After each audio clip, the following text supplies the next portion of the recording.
ಪ್ರಶ್ನೆ number 1. March 2024ರಲ್ಲಿ Palestine ಅಧಿಕಾರದ ಮುಂದಿನ ಪ್ರಧಾನಮಂತ್ರಿಯಾಗಿ ಯಾರು ನೇಮಕಗೊಂಡರು?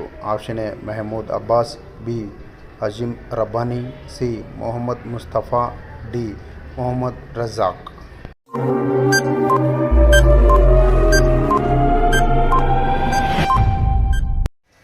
ಉತ್ತರ ಮೊಹಮ್ಮದ್ ಮುಸ್ತಫಾ. ಪ್ರಶ್ನೆ ನಂಬರ್ 2. ವಿ ಡೆಮ್ ವರದಿಯ ಲಿಬರಲ್ ಡೆಮಾಕ್ರಸಿ ಇಂಡೆಕ್ಸ್ನಲ್ಲಿ ಭಾರತವು ಯಾವ ಶ್ರೇಣಿಯನ್ನು ಹೊಂದಿದೆ? ಇದು ಪ್ರಜಾಪ್ರಭುತ್ವದ ಉದ್ಧಾರ ಹಾಗೂ ಚುನಾವಣಾ ಅಂಶಗಳನ್ನು ಸೆರೆಹಿಡಿಯುತ್ತದೆ. Option A 102, B 103, C 104, D 105.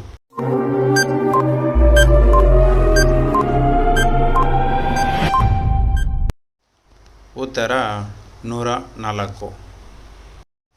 ಪ್ರಶ್ನೆ ನಂಬರ್ 3. ಮುಂಬೈಯಲ್ಲಿ ಅವರ ಲೋಕೋಪಕಾರ ಕಾರ್ಯಕ್ಕಾಗಿ ಪ್ರತಿಷ್ಠಿತ ಪಿ ವಿ ನರಸಿಂಹರಾವ್ ಸ್ಮಾರಕ ಪ್ರಶಸ್ತಿಯನ್ನು ಯಾರು ಪಡೆದರು? Option A Ratan Tata, B Mukesh Ambani, C Azim Premji, D Nandan ನಿಲೇಕನಿ.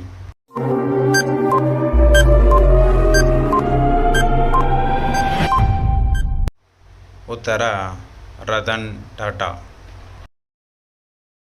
ಪ್ರಶ್ನೆ ನಂಬರ್ 4. 2023-24ರ ಮಾನವ ಅಭಿವೃದ್ಧಿ ವರದಿಯಲ್ಲಿ ಮಾನವ ಅಭಿವೃದ್ಧಿ ಸೂಚ್ಯಂಕದಲ್ಲಿ ಯಾವ ದೇಶವು ಅಗ್ರಸ್ಥಾನದಲ್ಲಿದೆ? Option A Switzerland, B Finland, C Norway, D America.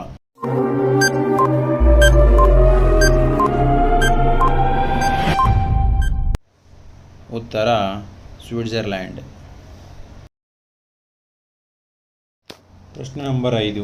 March 2024ರಲ್ಲಿ ಪ್ರಸಾರ ಭಾರತಿಯ ಹೊಸ ಅಧ್ಯಕ್ಷರಾಗಿ ಯಾರು ನೇಮಕಗೊಂಡಿದ್ದಾರೆ? Option A Suryaprakash, B Ranadhir Ahluwalia, C Navneet Kumar Sehgal, D Gyanesh Kumar.